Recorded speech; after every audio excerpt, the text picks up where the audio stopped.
રાજકોટના ઉપલેટામાં આવેલો અને 40 ગામને જોડતા ગાડરિયા પુલની હાલત જુઓ। ગાડરિયા પુલ પરનો રસ્તો ધોવાઈ ગયો છે અને ઠેક ઠેકાણે ખાડા પડી ગયા છે, જેના લીધે વાહન ચાલકોને અહીંથી પસાર થવામાં મુશ્કેલી ભોગવવી પડે છે। ઉલ્લેખનીય છે કે રાજાશાહી વખતનો આ પુલ જર્જરિત થતાં વર્ષ 2018માં નવેસરથી નિર્માણ કરાયું હતું। જો કે ગણતરીના વર્ષમાં પુલ જર્જરિત થયો છે। આજ દિન સુધી તંત્રનો એક પણ અધિકારી નિરીક્ષણ કરવા નથી આવ્યો, જેથી લોકોમાં ભારે રોષ છે।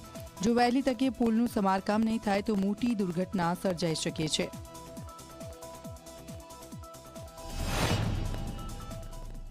આ રોડ 2018 થી બન્યો છે। આજ દી સુધી એમાં ડામર નથી થયું। ચોપડે બોલતું હોય કે ન બોલતું, પણ અમે ખુદ કઈ અમે બાજુના જ રહેવાસી ગામના છીએ। અમારે દવાખાને જવું હોય, છોકરાઓને સ્કૂલે મોકલવા હોય, આમાં બાઇક નથી હાલતી અને આમાં નકરું પાણી ભરાય છે।